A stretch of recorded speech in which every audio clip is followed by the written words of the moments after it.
Adventist World Radio, the voice of hope. Radio feon'ny fanantenana na ny AWR.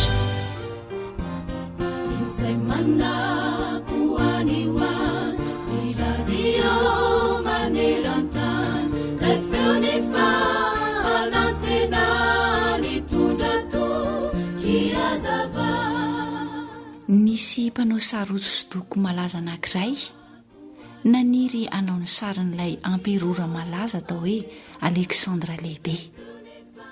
Sary faran'izay tsara, sary tsy misy kilema ny tiany atao mba ho fanomezam-boninahitra io amperora io. Mpiady malaza Alexandra ka naratra teo amin'ny andriny tamin'ny ady anankiray izay nataony. Namela olatra lehibe io ratra izay nahazo azy io. Rehefa hanao ny sary n'ilay mpanao sary dia nieritreritra hoe raha asehoko eo amin'ny sary izao io olatra eo amin'ny andriny amperora io dia ho tafotoana ireo olona izay manaja sy tia azy. Nefa raha tsy asehoko izany dia tsy ho ny sary ny marina ilay ataoko. Inona re ny ataoko e? Rehefa nandinika lalina izy dia nahita hevitra ka ny sary nataony dia mampiseho an'i Alexandra mipetraka somary mitena amin'ny kihoany sy mametraka ny tanany eo amin'ny andriny, toy ny fanaon'ireny olona izay misaina sy mieritreritra lalina ireny. Ary dia tsy tazana mihitsy ilay olatra lehibe teo amin'ny andriny. Vita tsara taretiko ilay sary. Eny tokoa, mandrakariva noho ny fankahalana na noho ny fialonana dia mailaka ery isika mampielieny rehetra ny kileman'ny namantsika. Mailaka ery isika hifosa azy.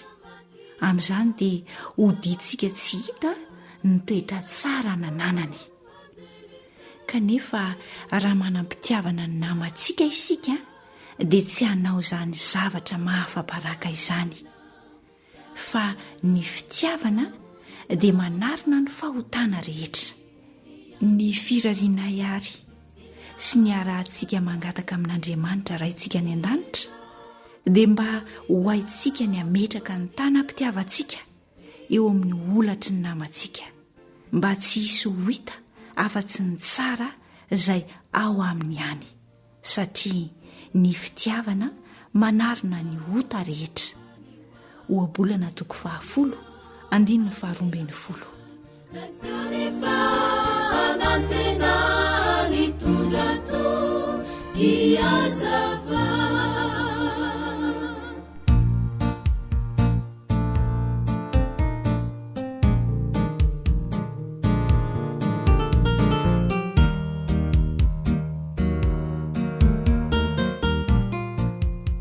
Groupe Franca.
Ankoatra ny fiainoana amin'ny alalan'ny podcast dia azonao atao ny miaino ny fandaharany radio AWR sampana teny malagasy amin'ny alalan'ny Facebook isanandro amin'ny ity page ity AWR feon'ny fanantenana.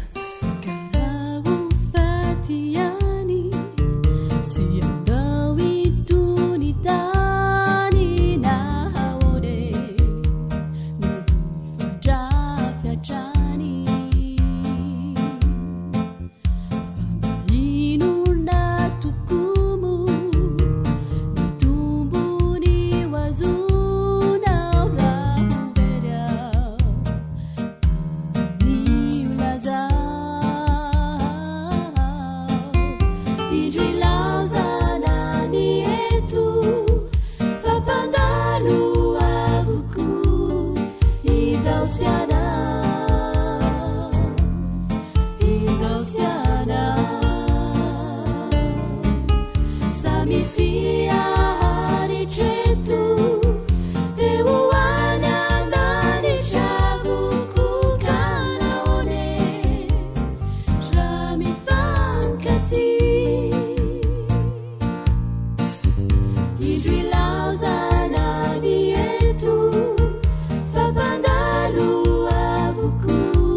WR manolotra ho anao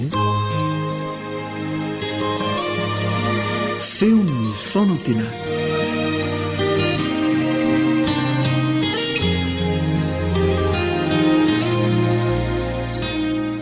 fifaliana ho an'ny mpiara-mianatra ny tenin'Andriamanitra aminao iliandry amin'ny tantsoa indray ny mandray fampahirizana avy amin'ny tenin'Andriamanitra miaraka aminao mpiaino amin'ny tian'io ity ny fiadanan'ny tompony tsy ala amintsika iaraka ivavaka isika mialohan'ny hanokafantsika ny tenin'Andriamanitra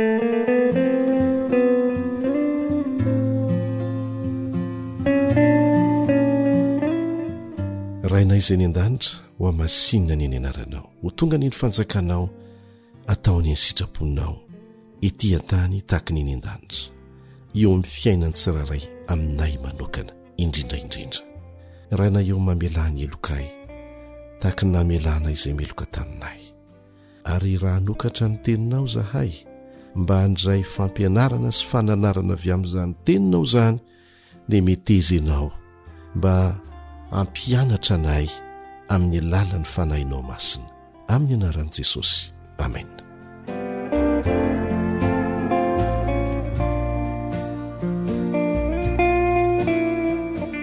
Asa raha mba efa nahazo anao ny toe-javatra tahaka an'izao tezitra mafy dia mafy tena tezitra mafy dia mafy dia navoaka fitenenana zay nanenenanao taty aoriana ny niteny azy na naneo fihetsika zay nanenenanao koa taty aoriana nanao an'izany.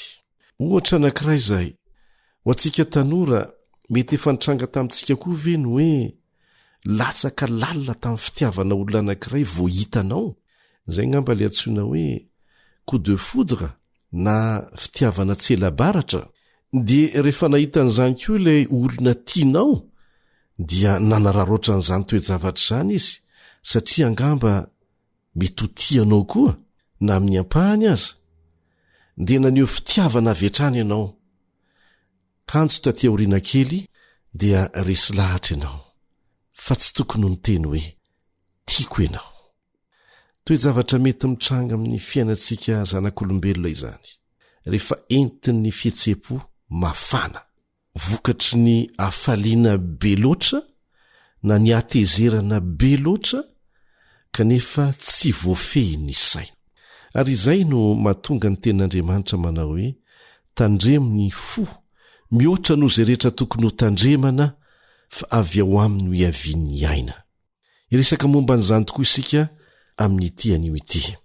Avy amin'inona moa no mahatonga antsika miteny teny tsy voahevitra manao fihetsika tsy voalanjalanja tsy voahevitra. Avy amin'inona mahatonga an'izany? Manasanao aho hamaky izay voalaza ao amin'ny Jakoba 3:17 ka hatramin'ny 10. Jakoba 3:17 ka hatramin'ny 10. Ary asiantsika lamboridy amin'ny vavany soavaly mba hanarany antsika dia mitondra ny tenany rehetra isika. Indreo koa ny sambo na dia lehibe azy ireny ka entin-drivotra mahery dia ahodiny familiana kely foana izy ho any amin'izay tia ny mpitondra. Dia toy izany koa ny lela, rantsana kely izy kanefa mirerefatratra. Indro ny fiavovon'ny atotakazo rehetry ny afo kely, ary afo ny lela. Afo ny lela dia faharatsiana tsy hitalany eo amin'ny momba ny tenantsika, dia ny lela no mampipentipentina ny tena rehetra ka mampirehitra izao zavatra ary rehetra izao, sady arehetry ny elo izy. Fa folaka avokoa ny karazam-bibidia rehetra sy ny vorona sy ny biby mandady sy mikisaka mba amin'ny any an-dranomasina, eny voafolaka ny olombelona ireny. Fa tsy misy olona mahafolaka ny lela, zava-dratsy tsy manam-pijanonany sady fenody mahafaty. Izy no isorantsika ny Tompo dia ny ray, ary izy ihany koa no hanosonantsika ny olona izay natao araka ny endrik'Andriamanitra. Vava iray ihany no ivoahan'ny fisaorana sy ny fanozonana rahalahako. Tsy mety raha misy izany. Rehefa mare izany tenin'ny Jakoba izany sika, izay teny avy amin'Andriamanitra, fa endrena avy amin'Andriamanitra, dia samy maniry mafy hifehy tsara ny fampiasana ny teny. Zao no voalaza ao amin'ny Ohabolana 17:17. Ohabolana 17:17. Ny adala aza raha tsy miteny dia atao hoe endry, ary izay mahafimbava dia atao manatsaina. Na ny adala aza rehefa tsy miteny dia atao hoe endry, ohatrany hoe endry.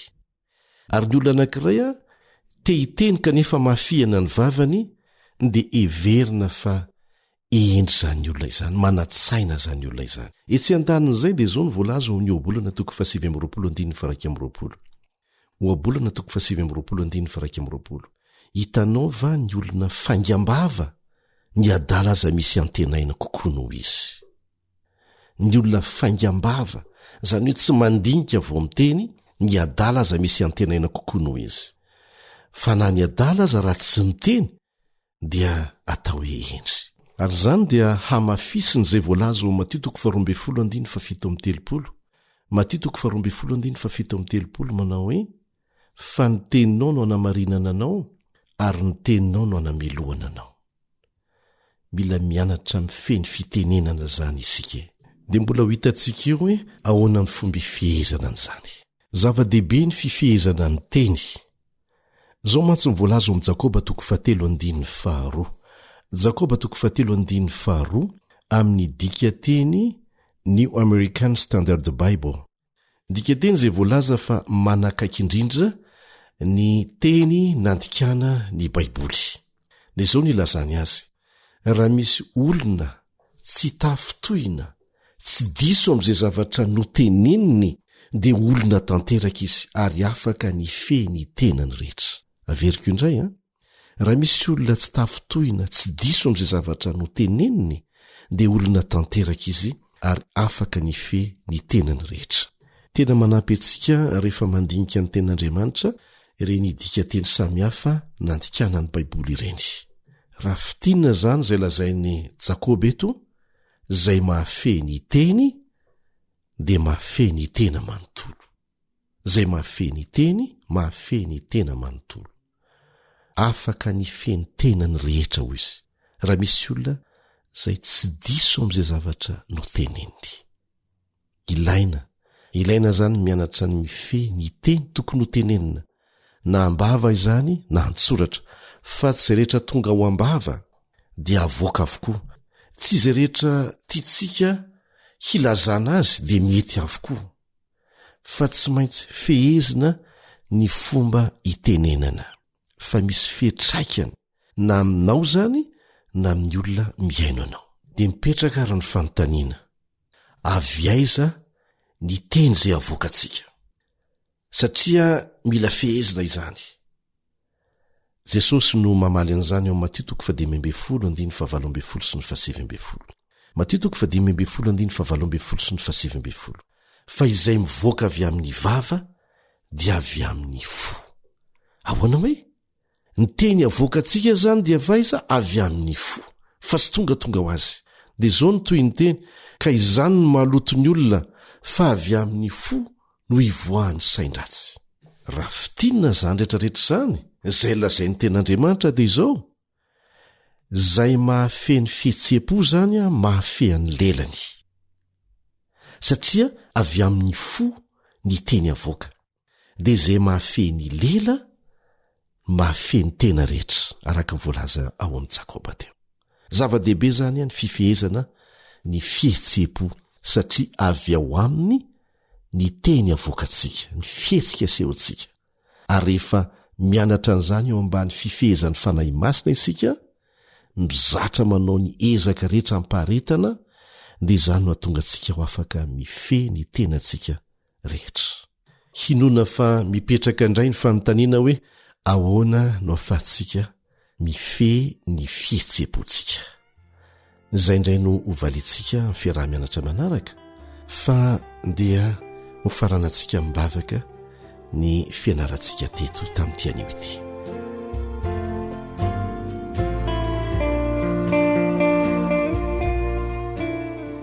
Rain'izay ny an-danitro mamelany elokay tamin'ireo teny izay tsy voahevitra nivoaka ny vavanay avy amin'ny fihetseham-ponay, izay mety niteraka olana samy hafa tsy tratry ny sainay, mety tsy fantatray akory aza. Mamelany elokay, tapa-kevitra izay Tompo, fa hianatra mifehan'izany fitenenana izany. Angatahanay ianao mba hampianatra anay, amin'ny anaran'i Jesosy. Amen.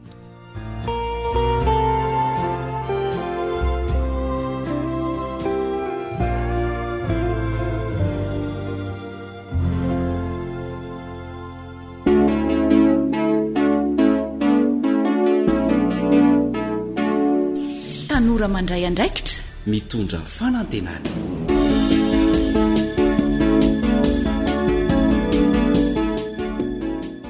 dia manasanao tanora hanaraka ny fandaharana izay natokana ho antsika miaraka amin'ny radio ny feon'ny fanantenana.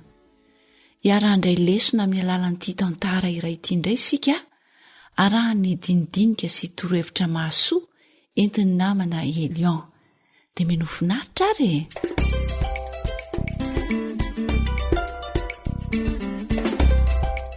Na ilomanosa koa izy.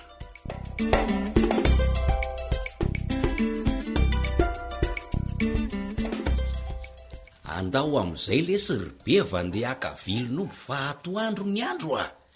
Le ty lesy be kenina sala amin'ny vehivavy a. Savy hoe andalo eny andry Simona dia manao metimety. Mbola mitady fekibo ali tsy fa tsy misy an'izany io a. Mahasosotra mihitsy fa mborotsaka fony ty sorty ty ka so dia anala baraka ny mason'olona any. Ka maninona lesy raha paingorona fotsiny dia vita. Elako ane manasaro-javatra. Efa vity andao am'izay andeha. Efa ny daholo ny fitaovana, ny atsimbilina ny jony. Efa ao anaty sarety eo daholo fa beva nisy isany ho andrasany. Ay, ary to inona indray zao mampome an'iretsy eo ka. Fa ahoany ty zipy-kilôty mavokely goavana be ty ribeva. Sorta lesy io fa zipy-kilôty lazany a. Ko raha tsinonako. Hitako elany nitady fekiboko. Ay ve iny nasomokotra an'le beva teo e. Marina naroa amin'ngaza ampidirinao mbola tsy misy fetraikany. Nendry ty koletsy. Am'izay efa mila ho tafakatra eny amin'ny tatry ty avony. Fa anizy iny e. Ka maloto daholo eniletsy ny kanjoko e. Hatram'izao any mbola tsy nanam-potoana nasana lamba. Tsy maninona lesy zao fa andao a. andao letsy a ko raha mifanena amy Simona am'izao dia ahoany e tsy mamono antoka letsy iny raha namboarany ray sompanjaitra pataloha sy amboniny a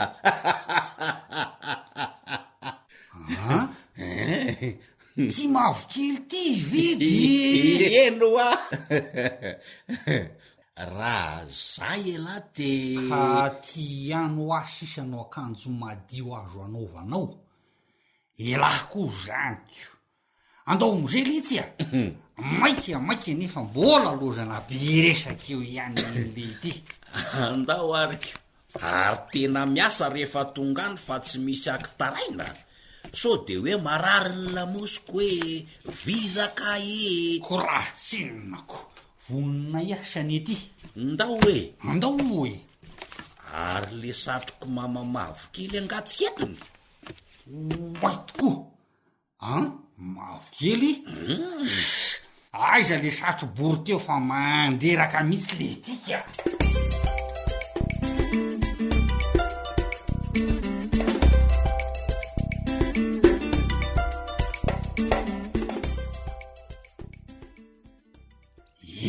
enjana le tsy tirindretsa aleo aloha mba makaina kely fa tena mitady ipika mihitsy zany lamosiko zany ka koy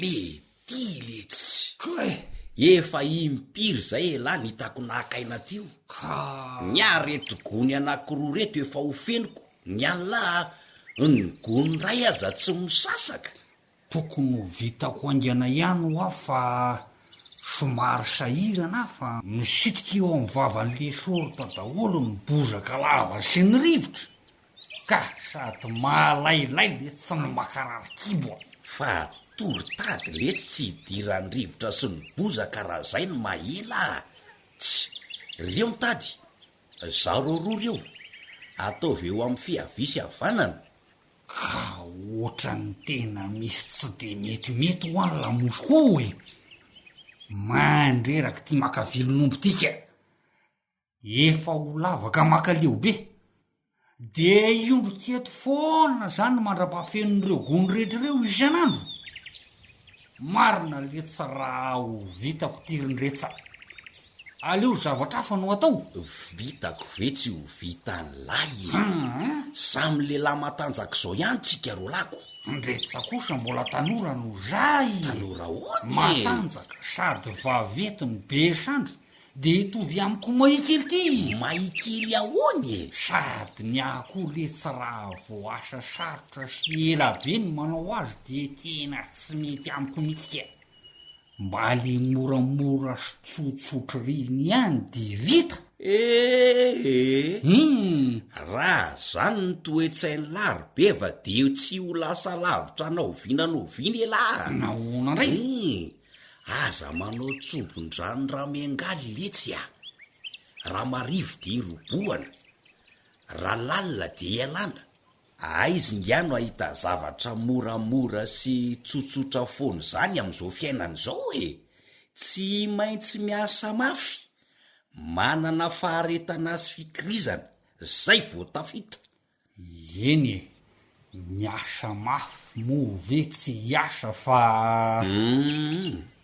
za mahita hoe manana olana mihitsy elatyry be fa nahoana ndray efa vaky ihany ny resaka de aleo olazaiko fa masoany laty sady so di anana tsiny e sady adidiko amin'ny mahampirahalahtsika olana salamin'inona ndray aroa elaka alefa sovameno e elary be va olona tokony ho lasa lavitra hitako amin'ny fomba fiasany lafa mora mahay zavatra elahy izy aloha tadidio tsara mianatra nandrafitra tao amin'ny rahalahy elahy nazoto ery tamin'ny voalohany nandeha ny herinandro ny tapa-bolana ny ray volana tsy fantatra hoe ny isinona nanan'inona fa de nijanona tsy nandeha tsony lehibefa avy eo ndray ka zavy nanam-po hoe sarotra be ay ty mandrafitra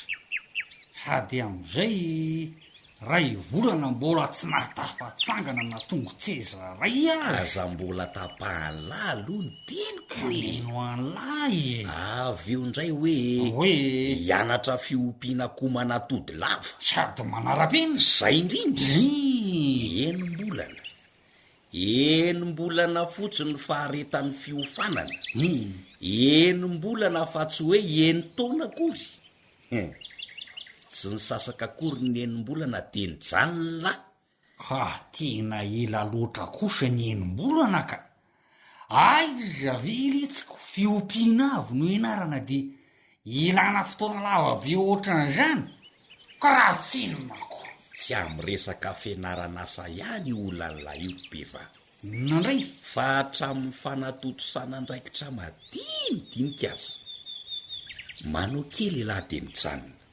manomboka zavatra ray de tsy ezahana vitaina hatramin'ny farany ohatran'izao fomba ny lamaka vilona zao mihitsy ray giony aza tsy feny de fa makaina impiry nitaraina manontany lera leo tahaka ny andrakandramany lakely daholo ny zavatra rehetrarehetra de aza gaga fa tsy ahita vokatra mihitsy elahy na iova asa mandra-pahafaty aza raha hita tena satoko ve zany le tsarindretsy iano raha soky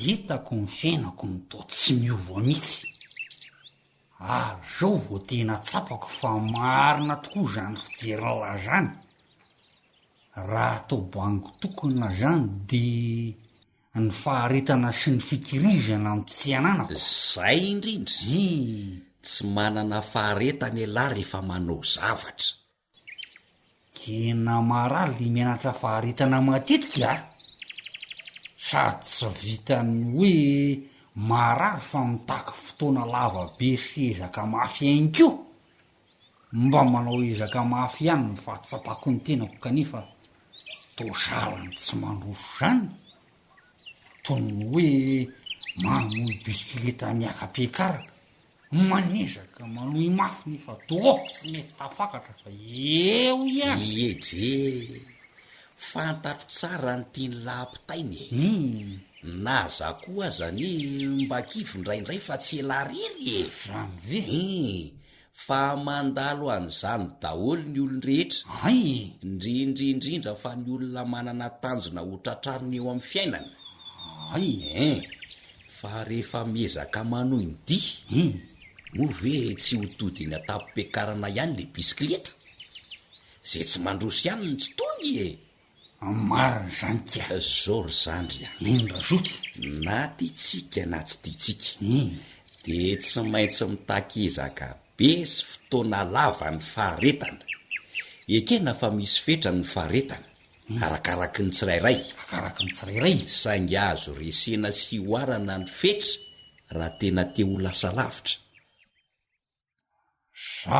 zany de tokony ho vonina ezaka sy anapaharetana raha zany teny lazany no fakafakaina zay indrindra ny saina feny fahavononana no ilainy de mangataka fahendrena sy hery avy amin'Andriamanitra de atomboka ny asa tratrarina ny tanjona mety isiny tsy fahombiazana nefa tsy kivy mareta fa manefy aingazo ao azoto sy ahatra hatramin'ny farany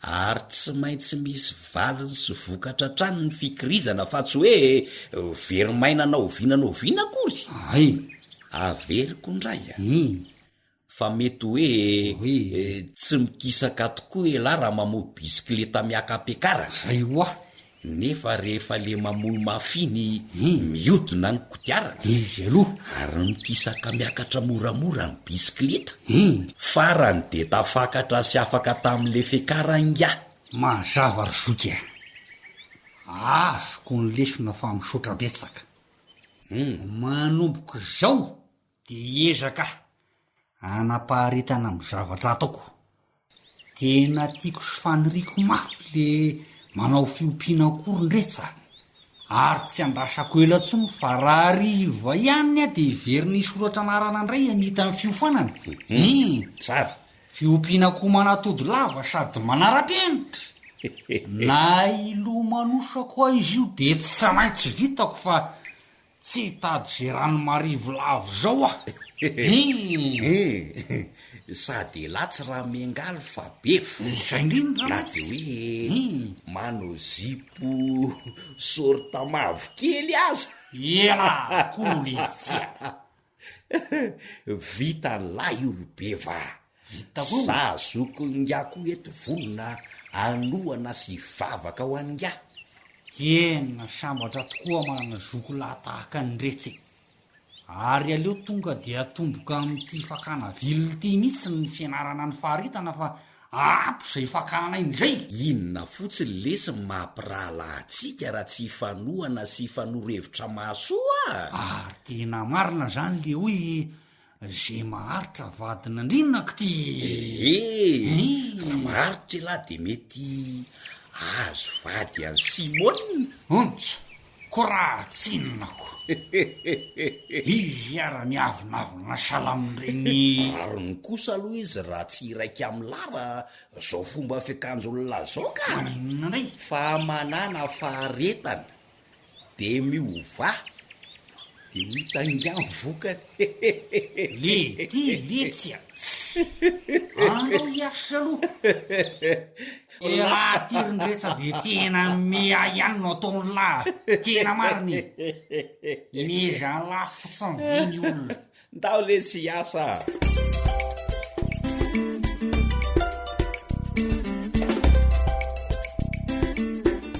de faly miarabany tanora rehetra ny zokinao Elion André Metansoa mahafinaritra mandrakariva ny misintona lesona avy amin'ny zava-misy tahaka an'izay voarakitra tao anatin'ny tantara na rahantsika teo olana mpahazo olona marobe ny tsy fananana faharetana amin'izay zavatra natomboka zalo de miaiky fa anisany manana an'izany fahalemena izany misy zavatra hananana faharetana fa misy be debe ny zavatra tsy hananana faharetana kanefa raha nytohizana dia nisy tompontsoa be debe azo avy amin'izany tsy be vairery ihany ny tratran'izany olan'izany be debe ny manapa-kevitra hanomboka anao zavatra anankiray izay maharesy lahatra azy fa tokony ataony ary tsy vitsy ny manomboka avetrany kanefa marobe koa ireo nijanona tsy nanohy intsony eny atenatena an-dalana eny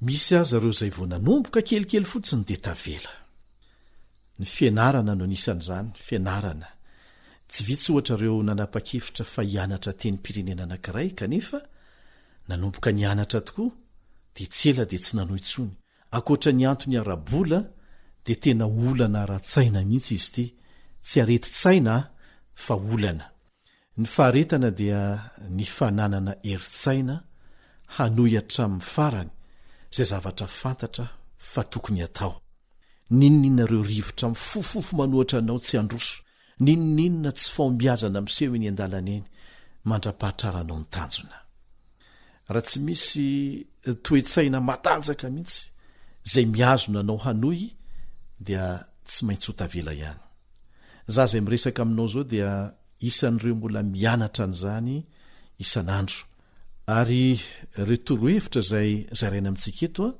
dia avy amin'ireo olona zay nanana andram-piainana manokana teo amin'ny fiainany zay natonga azy hanana faharetana de zarainy amintsika ny faharetana no hery ny faombiazana reto misy torohevitra vitsivitsy ary nangonina avy amin'ireny olona nahita faombiazana vokatry ny fananana faharetana ireny teo amin'izay zavatra nataony misy ny zavatra nananantsika faharetana fa tsy ny zavatra rehetra fa saingy ny akamaroany mampalahelo ny tokony atao be debe ny navela voalohany ary a de izao ilaina ny fifantohana amin'ny tanjona zay zany tsy ambaratelo voalohany atonga anao anana faharetana fifantohana amin'le tanjona tsy esorona ao an-tsaina mihitsy le tanjona ilaina ny hery ny fifantohana tsy azo moramora nefa zany fa ilana ezaka mitohy hatrany ary tsy mahazo kivy na de tratra ny tsy faombiazana aza indraindray amin'ny ezaka atao amin'izay fifantohana izay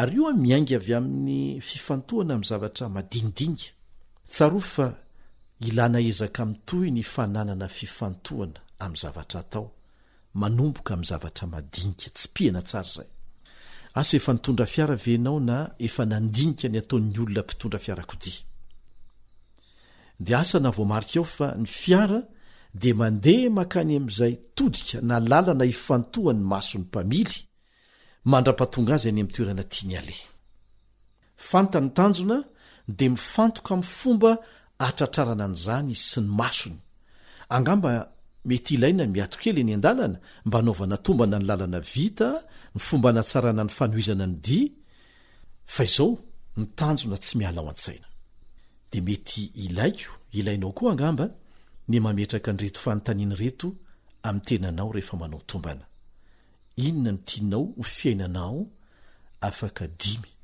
na 10 taona na 10 taona na 20 taona inona ny tianao fiainanao ny famalianao an'izany ampahatoniana tsara ho anao rery dia fa hanova zavatra be dehibe eo amin'ny fomba fiainanao fanontaniana manaraka dia ny hoe nahoana no irianao ny anana an'izany zay fananana fiainana afaka 5 na 10 na 20 taona zay nahoana no irianao ny anana an'izany sy ny mety ho vokatra izany eo amin'ny fiainanao satria fa azonao alaina tsara hoe ny ohatran'izao mba fomba fiainana tiako iainana rehefa afaka 20 taona na 10 taona dia mitaky ezaka izany faniriana izany inona ny ezaka tsy maintsy ataonao anatrarana an'izany ka ny fifantohana amin'ireo tanjona zay napetraka ao ireo afaka 10 10 taona na 20 taona ireo a mba tratraranao le faniriana zay tianao tanteriko amin'ny fiainanao ny fifantohana amin'ireo tanjona ireo a dia atonganao hanana faharetana ny zavatra faharoa zay voalaza fa mahatonga anao hanana faharetana dia ny fananana faniriana lalina inona hoe ny fananana faniriana lalina mifandray amin'ilay voalaza teo aloha zany tianao ny atratra n'ilay tanjona zay efa mba nofinofisinao dia mahatonga anao hanana faharetana izany manana hery manokana ny fananana faniriana lalina io ny fomba anankiray ikolokoloana ny faharetana karazana fihetsepo matanjaka ny faniriana dia manampy ianao hanana faharetana sy ho afaka mihoatra ny sakana rehetra ny fananana n'io faniriana io manampy ianao zany hanana fahazotoana anatanteraka izay rehetra ilainao mba hafana manatratra ny tanjona kendrenao ohatra maniry mafy nio tonga dokotera ianao ndray andro any dia arahanao daholo zany ny fiepetra atongavana amin'izany tsy maintsy miaritra zavatra maro ianao mety isy zavatra hankafizinao kanefa tsy maintsy avelanao mba hatanteraka n'io zavatra irianao mafy io mety tsy maintsy mifomaraina foana maraim-be mihitsy ary mba hikolokoloanao io faniriana ho tonga dokotera io dia ilainao ny miresaka momba n'izany matetitetika mamaky boky sy mijery horonan-tsara mikasika an'izany ireo tombontsoa sy ny lafi tsara n'izany asa zany zay a no fikolokoloana n'lay faniriana lalina zay miazona anao mba nana faharetana zay ny zavatra faharoa atonga antsika nana faharetana ny zavatra fahatelo atonga ny olona anankiray nana faharetana dia ny fananana finoana sy faharesen-dahatra ho an'ny tena manokana zava-dehibe zay ilainao manana finoana fa ho vitanao lay zavatra irianao azo ilainao no resy lahatra ho an'ny tenanao manokana fa vitanao io tratranao io tanjona io tsy afaka ny manomboka kory angianao raha tsy manana finoana fa ho vitanao zany ilainao ny mino sy resy lahatra fa aradrariny sy tokony atao ary azo atao tsara ny manatratra ilay tanjona kendrenao tsy tokony ankininao amin'izay ataon'ny hafa na tsy ataon'ny hafa mikasika an'izany tanjona kendrenao zany ny finoanao sy ny faharesen-dahatra nananao raha mino sy resy lahatra ianao fa Andriamanitra no naneraka anao hanao asa fanasoavana ny kamboto ohatra dia tsy misy asakana anao tsy hatanteraka an'izany na iza nao an'izany na iza tsy hanao an'izany ny finoana sy ny faharesen-dahatra dia ery tsy haitoaina mihitsy saingy ilainao koa ny kolokolo an'izany mba tsy ho lefy eny am-pandianana ny lafi ny faefatra mahatonga ny olona anankiray nana faharetana hatramin'ny farany amin'ny fanatrarana ny tanjona izay napetraka dia ny fanaovana drafitra mazava. Inona hoe fanaovana drafitra mazava? Mety manana fifantohana amin'ny tanjona izay kendrenao ianao, kolokoloinao mihitsy izany fifantohana izany. Mety manana faniriana lalina foana ianao izay kolokoloinao koa mba hahatonga anao haharitra. Mety manana finoana sy faharesen-dahatra ianao fa ho tratranao ny tanjona, saingy tsy maintsy manao drafitra mazava ianao mba hatanteraka an'izany. Betsaka ny olona manomboka zavatra kanefa tsy manana drafitra mazava akory, na manana ihany fa tsy voadinika tsara ahafahany manatanteraka an'izany hatramin'ny farany. Dia miantoka be dehibe ny fananana faharetana nefa faharetana hatramin'ny farany amin'izay zavatra atao ny fametrahana meloa ny drafitra hoentina manatanteraka an'izany. Ao anatin'izany ny resaka fotoana, ny resaka vola sy ny sisa. Ohatra, raha manapa-kevitra hianatra gitara ny tanora anankiray dia ilainy fantarina ny vola ilaina amin'izany, ny faharetan'ny fotoana ianarana an'izany, isaky ninona ny mianatra, inona ny fitaovana ilaina, ny fifanarahana amin'ny mpampianatra sy ny sisa. Ka tena zava-dehibe ny fanaovana drafitra eo amin'ny fanatrarana ny tanjona izay kendrena. Io fanaovana drafitra io dia anisan'ny manampy ianao mba hanana faharetana ahatrarana ny tanjona izay kendrenao. Ny fahadimy izay ho resantsika farany dia ny fahavononana hianatra. Inona hoe ny fahavononana hianatra? Tsy mety tapitra ny fotoana ianarana. Any amin'ny faritra mandroso, any amin'ny tany mandroso, dia mahita olona ianao efa 20 taona mbola mianatra, misy zavatra ianarany foana. Raha kristianina ianao dia aoka tsy ho adininao fa na any an-danitra azy ianao dia mbola hianatra. Ilaina ny manana fanetretena. Ilainao ny mamantatra ireo zavatra tsy maintsy ilainao ny mianatra azy mba hatratraranao ny tanjona kendrenao. Fantarinao inona ny zavatra banga eo aminao ary ilainao ianarana mba hatratrarana ilay tanjona kendrenao. Tsy misy fetra ny fahafahana mianatra averina ihany zany. Amin'izao fotoana izao dia azo atao ny mahazo fianarana be dehibe maimaim-poana raha manana fahafahana mijery internet ianao. Miankina amin'ny zavatra tsy maintsy ianarana izany, fa ny tsara indrindra dia ny mianatra amin'ireo efa manana traikefa mikasika ny zavatra tianao ianarana. Tena ilana fahendrena sy fanetretena ny fanaovana an'izany matetika. Tsy mila miavonavona. Aza miseho mahay rehefa mahatsapa fa tsy mahay, fa sahia manetretena mianatra. Tsy nomenanao dolo inge ny fahaizana rehetra, misy zavatra tsy maintsy ianaranao amin'ny hafa mba hatratrarana ny tanjona kendrenao. Anisan'ny mampandroso ny olona koa ny fitiavana mamaky boky. Raha sendra mamagy any ivelany any ianao, mandeha ny ambony train, na mandeha ny ambony bus, na mandeha ny ambony roplanina, dia hitanao fa mamaky boky foana ny olona. Mampandroso ny olona ny famakiana boky. Dia ho anao izany dia ilainao mamaky boky mikasika ilay zavatra tsy maintsy ianaranao. Manampy anao hanana faharetana ny fanananao toky, fa anananao ny fahaizana manao ilaina mba hatratrarana ny tanjona kendrenao. Dia izao hoe tsy voatery ahomby foana isika. Kanefa izao aoka tsy ho adintsika fa ny tsy fahombiazana dia isan'ireo mpampianatra goavana raha ianao ny misintona lesona avy amin'ireny tsy fahombiazana ireny.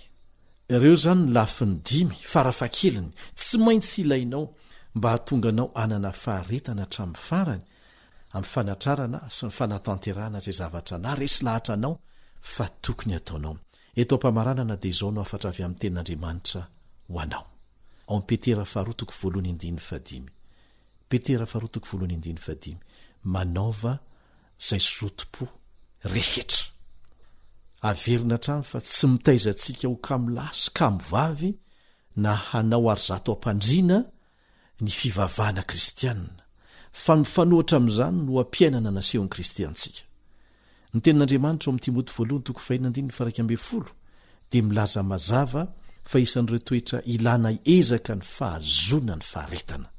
Ka dia angatao Andriamanitra hanimery anao, hanao izay rehetra tokony ho ataonao mba hanananao faharetana hatramin'ny farany. Manaova izay zotom-po rehetra kanefa ataovy eo ambany fitantanan'andriamanitra izany dia ho tratranao ny tanjona. Mandra-piona vetivety indray a ry zandry malala isany.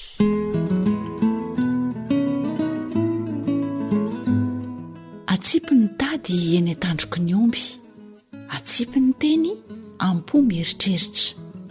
Anampy ianao andray fanapahan-kevitra tsara eo amin'ny fiainanao ane ilay raintsika any an-danitra tamin'ny alalan'izay fandaharana nodrenesintsika teto. Na manao fanjaniaina no nanatotosan'ny fandaharana ho anao tanora teto niaraka tamin'ny Rila ny andraikitra ny lafin'ny teknika. Tompona andraikitry ny fandaharana Elion Andremitanso. Mamy fotoananao amin'ny manaraka indray.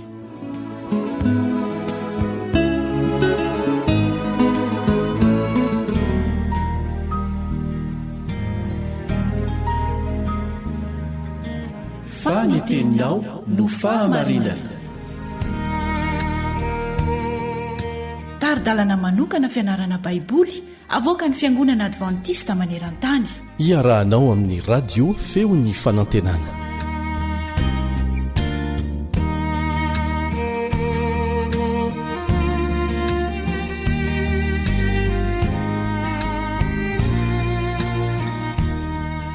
Amin'ny mpifaliana no iarabananao mpanaraka ny feo fanantenana.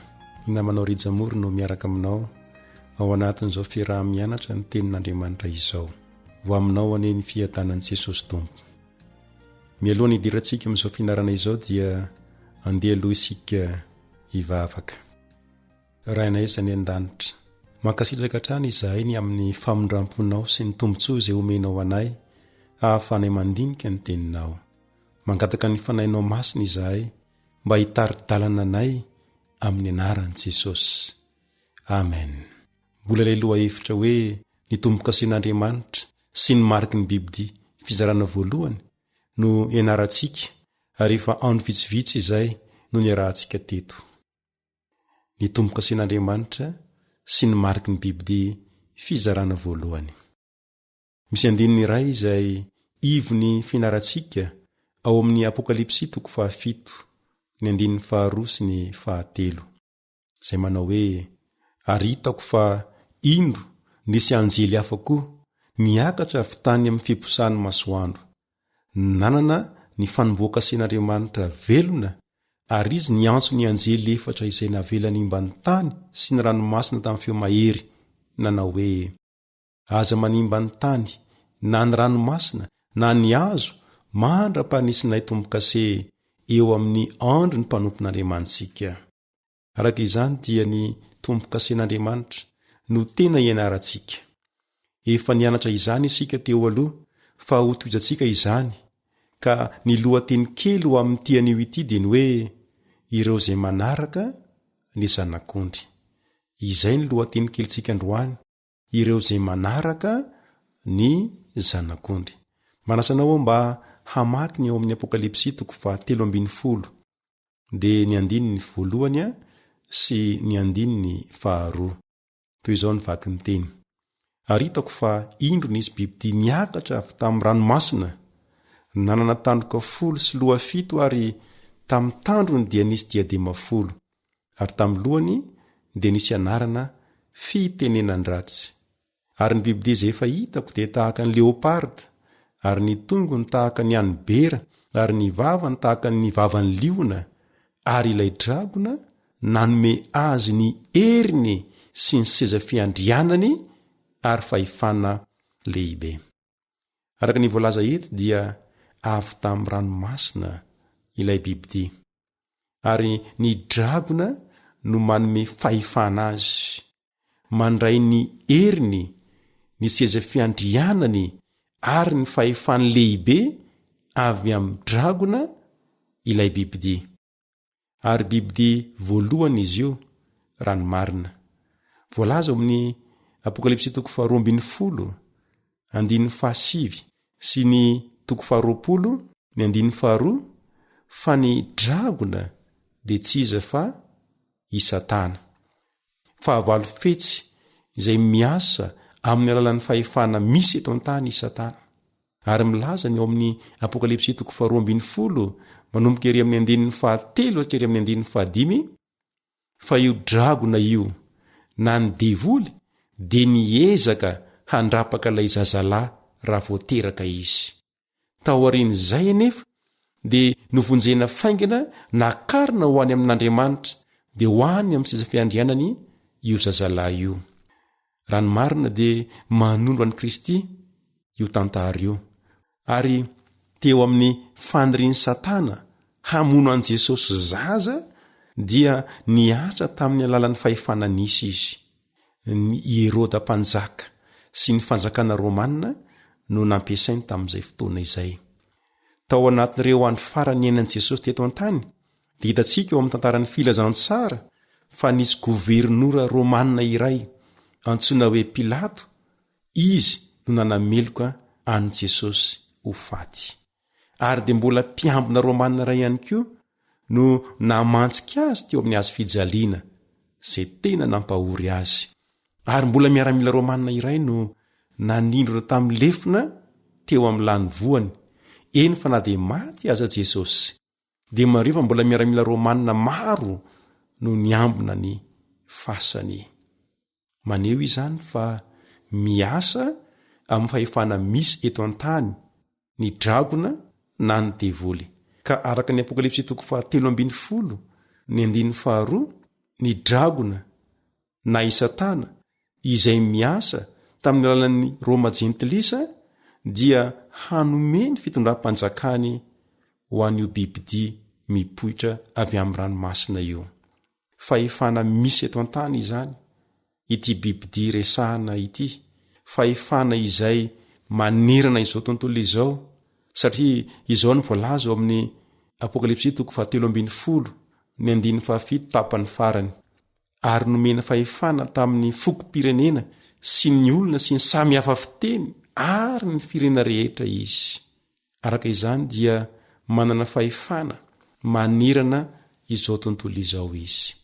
Ary mbola manome fanazavana fanampiny ihany koa ny eo amin'ny 9:5.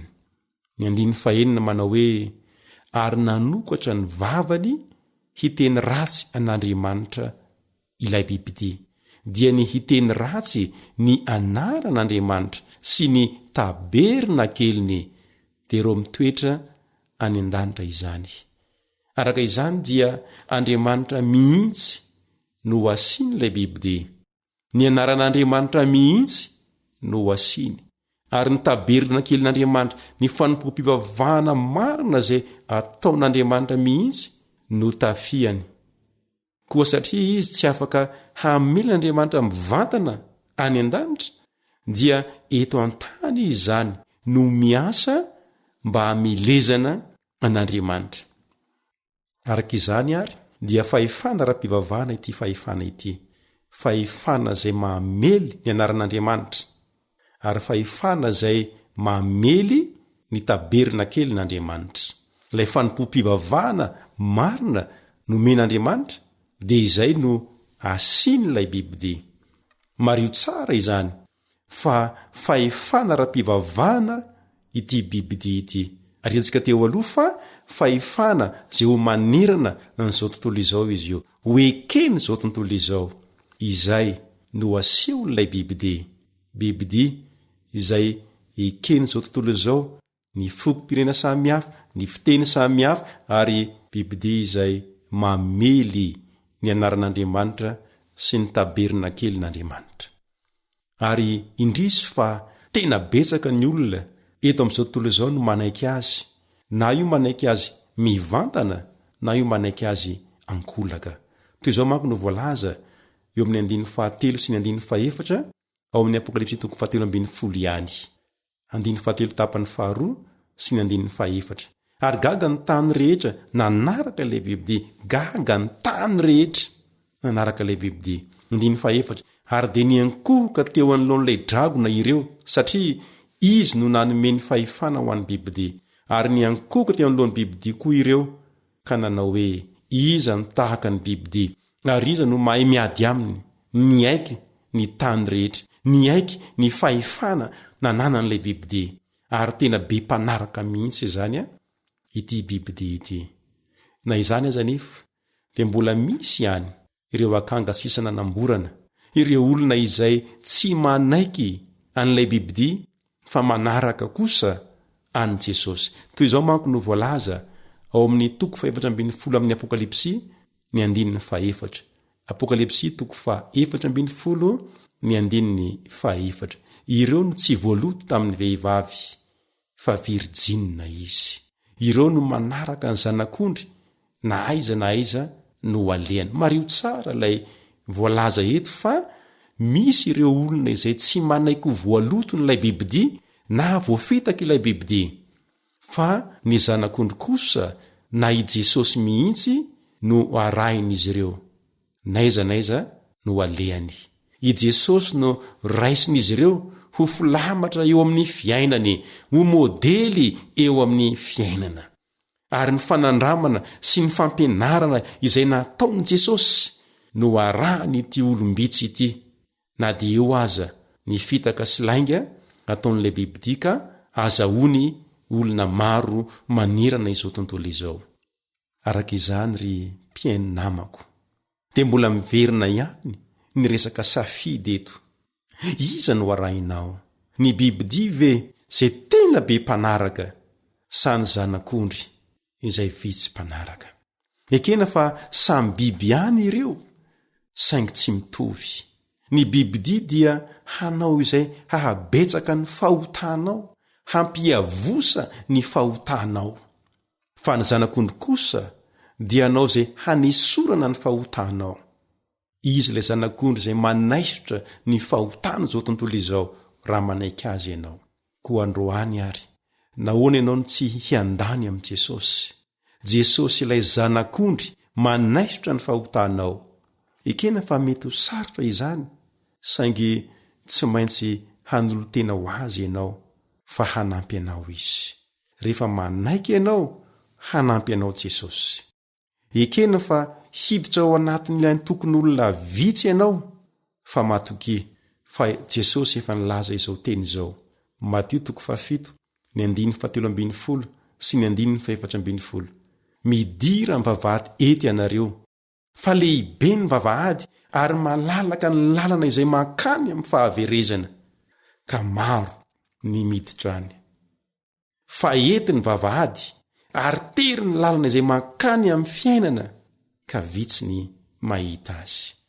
Ka raha misafidy an'ilay zanak'ondry ary ianao, dia ao anatin'ilay antokony olona vitsy, saingy izao io ny lalana mankany amin'ny fiainana. Manasanao Jesosy mba ho isan'ireo olombitsy ireo, raiso izy anio hitahy ianao aneny Tompo. Hivavaka isika. Raha ny malala, makasitraka sy makatelina anao izahay, noho izany teninao izany, teninao izay milaza aminay, fa misy dia misy tokoa ny fitaka ataon'ilay bibidia ary maro no manaraka azy. Fa ianao kosa nefa dia mbola miantso anay mba hanaraka anao naiza leanay. Androany dia mangataka aminao izahay, ampio izay mba hitolo-batanao anao, hanolotena ho anao, hanaraka anao, na dia mety ho sarotra aminay aza izany, hanampy anay ianao amin'ny anaran'i Jesosy. Amen. Ny namanao Rijamoro no niaraka taminao teto tamin'ity androany ity, ary manome fotoananao indray ho amin'ny fizarana manaraka. Hombanao aneny Tompo. Amen.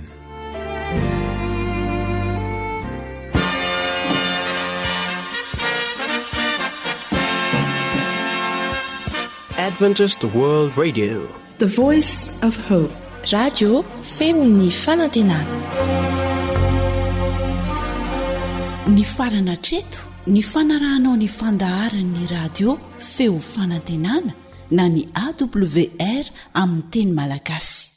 Azonao atao ny mamerina miaino sy maka maimaim-pona ny fandaharana vokarinay amin'ny teny pirenena mihoatriny 100 amin'ny fotoana rehetra. Raisoaryn'ny adresy ahafahanao manao izany: awr.org na feofanantenana.org.